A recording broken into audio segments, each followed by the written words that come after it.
tumekamilisha ujenzi wa daraja la kisasa la Kigongo Busisi lenye urefu wa kilomita 3.2 lililopo Mwanza. Mheshimiwa Spika, utekelezaji uko umekamilika na daraja hili linatarajiwa kuzinduliwa na Mheshimiwa Rais Dr. Samia Suluhu Hassan tarehe 19 Juni mwaka 2025. 4. Tumekamilisha ujenzi wa madaraja ya juu ya Wasibu na Chang'ombe katika jiji la Dar es Salaam, na kukamilika kwa madaraja haya kunachochea ukuaji wa uchumi na kurahisisha usafiri ndani ya jiji la Dar es Salaam. 5. Kuongezeka kwa matumizi ya mbolea kutoka tani 580,623 mwaka 2022/23 hadi kufikia tani 840,714 mwaka 2024, na hivyo kuendelea kuchochea tija katika uzalishaji katika sekta ya kilimo kulikosababisha nchi yetu kuendelea kujitosheleza katika chakula kufikia 128 mwaka 2024/25 kuingisha na 124 kwa mwaka 2023/24. 6.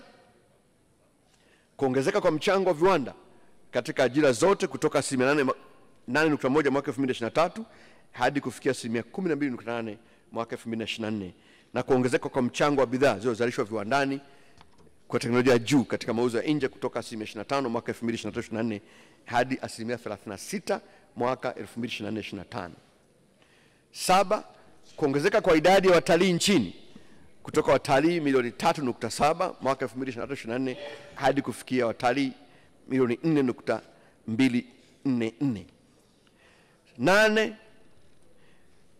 Kutokana na kuimarika kwa miundombinu ya uchumi na mazingira ya uwekezaji, kumeendelea kuongezeka kwa miradi ya uwekezaji, ambapo katika kipindi cha Julai 2024 hadi Machi 2025 kituo cha uwekezaji nchini TIC kilisajili jumla ya miradi mipya 191 yenye thamani ya dola za Marekani bilioni 7.9, ikiwa ni ongezeko la 38.8 katika mwaka huu.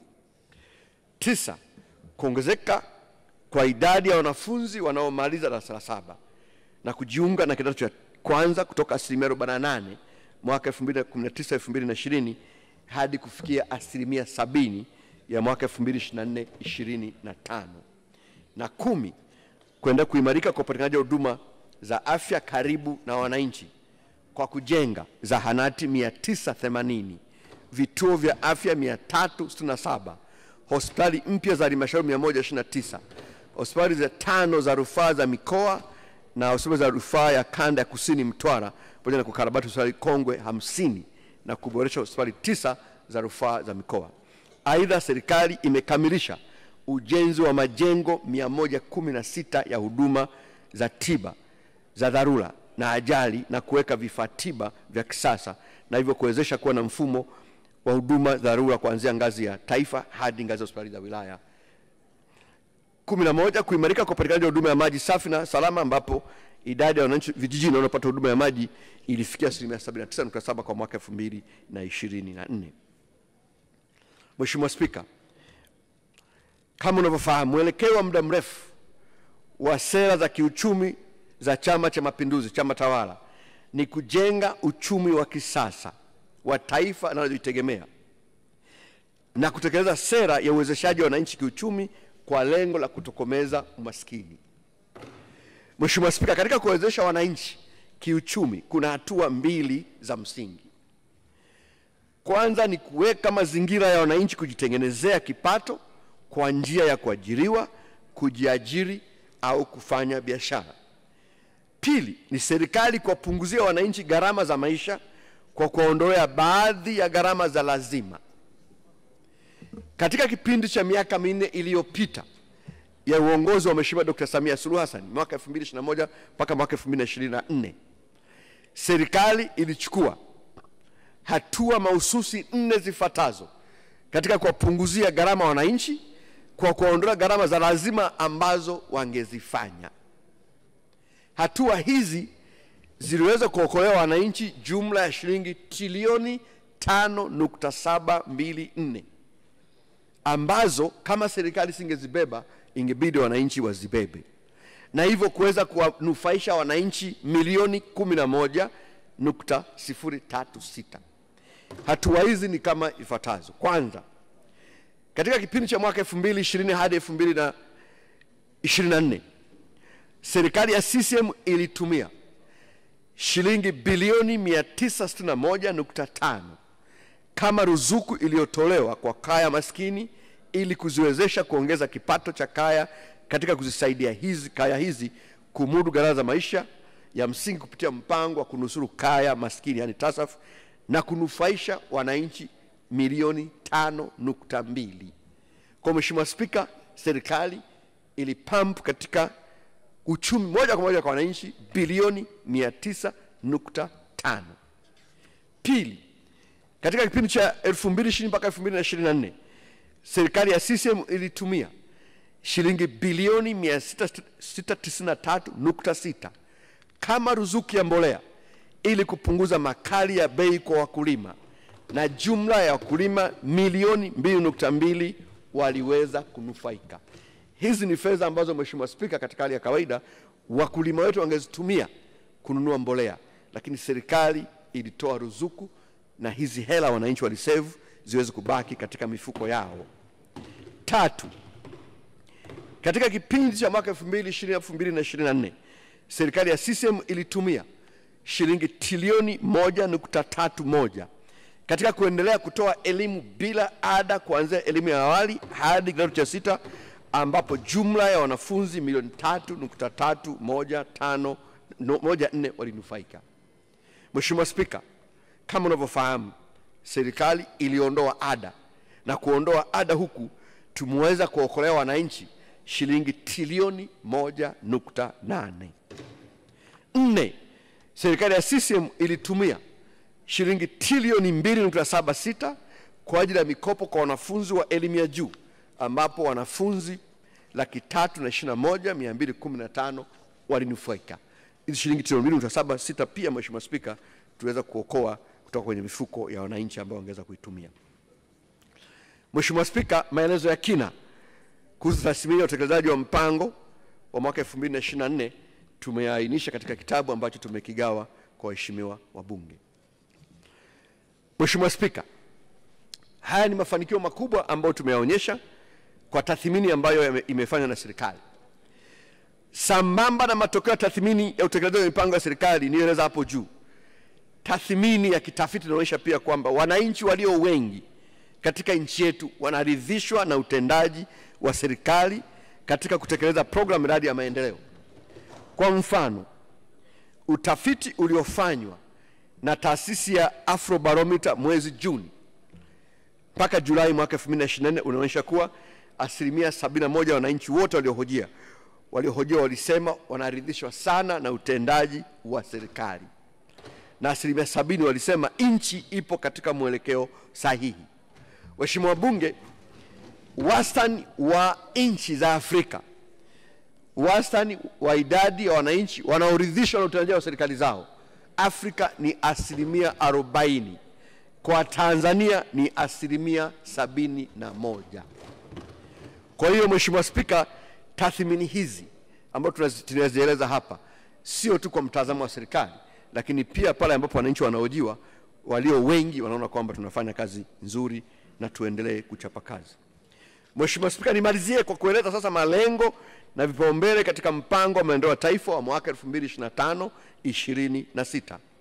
Mheshimiwa Spika, mpango wa maendeleo ya taifa wa mwaka 2025-26 unaongozwa na dira ya taifa ya maendeleo ya mwaka 2025 inayolenga kuwezesha Tanzania kuingia katika kundi la nchi za uchumi wa kati ifikapo mwaka 2025, ambapo tuliingia mwaka 2020, miaka 4 kabla ya muda, na kuwa na kiwango cha juu cha maendeleo ya watu. Aidha, mpango unaopendekezwa ni wa mwisho katika kutekeleza mpango wa 3 wa maendeleo ya taifa wa miaka 5. Hivyo mpango huu umejikita katika kuendeleza na kukamilisha utekelezaji wa afua zinazotoa matokeo katika maeneo 5 ya kipaumbele. Kwa waheshimiwa wabunge, miradi ambayo mwaka huu itapewa kipaumbele ni ile miradi ambayo inaendelea na miradi ambayo tunaamini itachochea kukamilisha utekelezaji wa afua ambazo zitatoa matokeo chanya katika kukamilisha utekelezaji wa vipaumbele ambavyo tunavyo katika mpango wetu wa taifa wa maendeleo wa miaka 5. Mheshimiwa Spika, mpango ni kiungo kati ya mipango inayokamilika na mipango mipya inayotarajiwa kutekelezwa chini ya dira mpya ya maendeleo mwaka 2050. Hivyo basi mpango utajielekeza katika kuainisha na kutekeleza programu miradi muhimu ambayo haijakamilika ili kuandaa mazingira shirikishi na endelevu kwa mipango ijayo. Mheshimiwa Spika, nguzo muhimu ya maandalizi ya mpango ni ukuaji wa uchumi pamoja na maeneo matano ya vipaumbele vilivyoainishwa katika mpango wa tatu wa maendeleo wa taifa wa miaka mitano. Maandalizi ya vipaumbele vya mpango vimezingatia vigezo vilivyoainishwa katika mpango huo. Vigezo hivi ni ukuaji endelevu wa uchumi, kupunguza umaskini, kuzalisha ajira, kuimarishwa kwa ushindani katika masoko ya kikanda na kimataifa, maendeleo endelevu, utawala bora na utawala wa sheria. Vile vile mpango unalenga kutekeleza na kukamilisha program na miradi ya maendeleo ambayo ipo katika hatua mbalimbali za utekelezaji. Mheshimiwa Spika, katika kuhakikisha ufanisi wakati wa utekelezaji, serikali kwa kushirikiana na sekta binafsi itaweka mkazo katika maeneo ya kielelezo yenye manufaa na matokeo makubwa na kujielekeza katika kutekeleza vipaumbele vitano vifuatavyo. Mosi, kuchochea uchumi shindani na shirikishi, kuimarisha uwezo wa uzalishaji wa bidhaa viwandani na utoaji huduma, kukuza uwekezaji na biashara, kuchochea maendeleo ya watu na kuendeleza rasilimali watu. Mheshimiwa Spika, ili kufikia vipaumbele vilivyoainishwa na serikali itaendelea kutekeleza miradi mbalimbali ya kielelezo na kimkakati. Na baadhi ya miradi itakayoendelea kutekelezwa ni pamoja na miradi ya kuongeza uwezo wa uzalishaji katika sekta za kilimo, mifugo na uvuvi, ikiwemo kuongeza matumizi ya mbegu na mbolea, kuongeza eneo la umwagiliaji na kukamilisha ujenzi wa bandari za uvuvi. Pili, miradi ya ujenzi wa miundombinu ya usafiri na uchukuzi pamoja na miundombinu ya kidijitali kwa ajili ya kuchochea shughuli za kiuchumi na kijamii, ikiwemo kuendeleza na ujenzi wa reli ya kati kwa kiwango cha kimataifa SGR, kuendelea na utekelezaji wa mradi wa uimarishaji wa shirika la ndege la Tanzania, kuendelea kuboresha na kupanua mtandao wa barabara nchini, hususan barabara zinazounganisha maeneo ya uzalishaji vijijini na masoko, kukamilisha ujenzi wa daraja la nimeshalitaja, mradi wa ujenzi wa bomba la mafuta, kuendelea na upanuzi wa miundombinu ya kidijitali ili kupanua matumizi ya tehama katika uzalishaji, biashara na utoaji wa huduma kwa wananchi, kuendelea na utekelezaji wa miradi ya kuzalisha, kusafirisha na kusambaza umeme, kuendelea na utekelezaji wa miradi inayolenga kuleta maendeleo ya watu, ikiwemo utekelezaji wa sera mpya ya elimu, miradi ya afya, maji na usafi wa mazingira, na miradi ya kuboresha mazingira ya biashara na uwekezaji ili kuhamasisha uwekezaji kutoka nje na katika na misingi ifuatayo. Kwanza, kuendelea kuwepo kwa amani ndani ya nchi, katika nchi jirani na duniani, ili kudumisha utawala bora na utawala wa sheria nchini. Tatu, cha kutoa nchini. Na nne, kuendelea kuongezeka kwa ushiriki wa sekta ya uwekezaji na biashara. Tano, kuendelea kuhimili athari za mabadiliko ya tabia nchi, epuka na mafuriko. Sita, kuwa na rasilimali watu iliyo bora na inaokidhi matakwa ya sasa na ambayo inatawaliwa na teknolojia na ubunifu. Saba, nidhamu katika matumizi ya fedha za umma na udhibiti wa deni la taifa. Nane, kuendelea kuboresha mazingira ya biashara na uwekezaji, ikiwa ni pamoja na kuwasaidia wafanyabiashara na wawekezaji wadogo na wakati ili waongeze tija, wakue na kujirasimisha. Na tisa, kuwa na nidhamu ya utekelezaji wa vipaumbele kama tulivyopanga katika mipango na mikakati ya kitaifa na ya kisekta.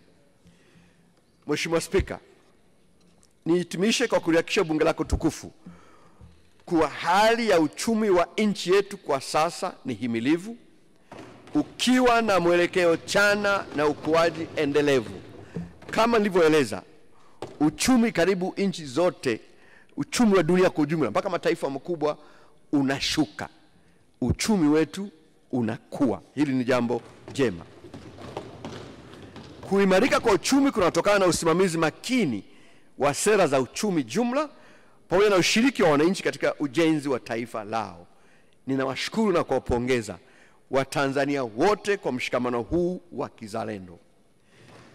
Mheshimiwa Spika, ninaomba kuchukua nafasi ninapohitimisha kuwashukuru sana wajumbe wa mkutano mkuu wa CCM kwa uamuzi wao sahihi wa kuwachagua hapo tarehe 10 mwezi wa 10 Januari 2025 kuwachagua Mheshimiwa Dr. Samia Suluhu Hassan kuwa mgombea wa urais wa Jamhuri ya Muungano wa Tanzania na Mheshimiwa Balozi Dr. Emmanuel John Nchimbi kuwa mgombea wake mwenza katika uchaguzi mkuu wa mwaka huu.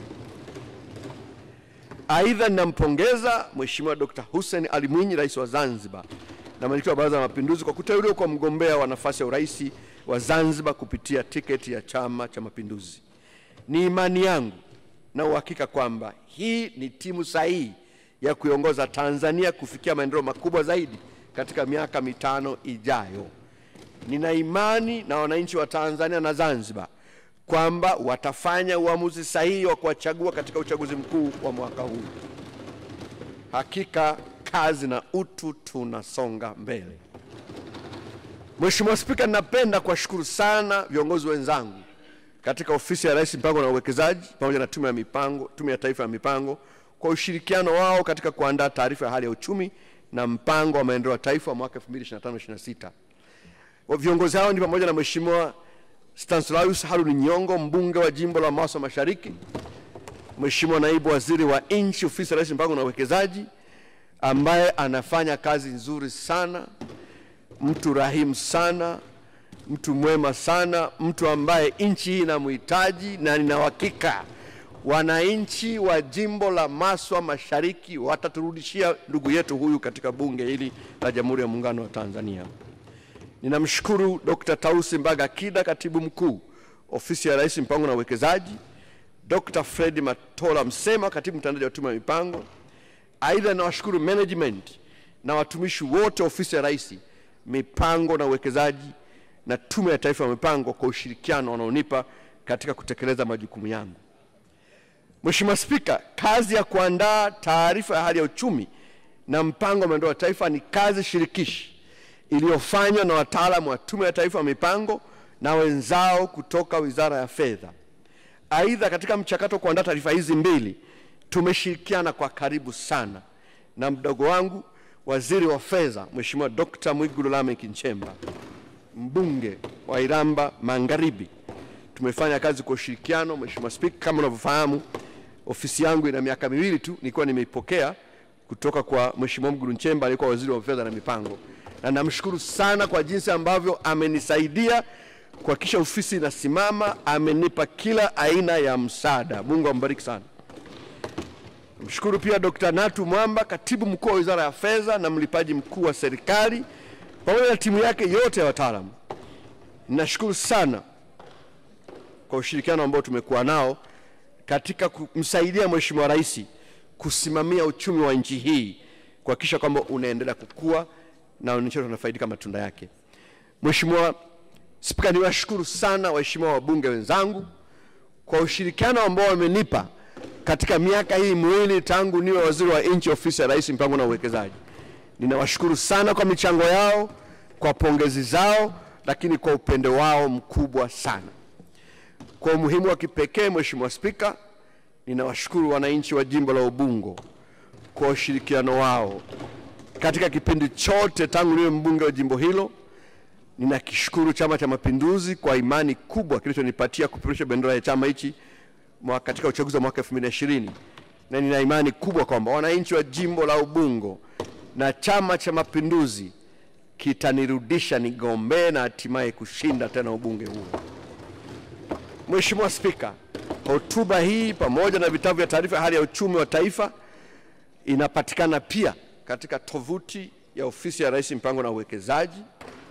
Mheshimiwa Spika, baada ya maelezo hayo, ninaomba sasa bunge lako tukufu lipokee na kujadili taarifa ya hali ya uchumi wa taifa kwa mwaka 2024 na mpango wa maendeleo ya taifa mwaka 2025-26. Mheshimiwa Spika, ninaomba kutoa hoja.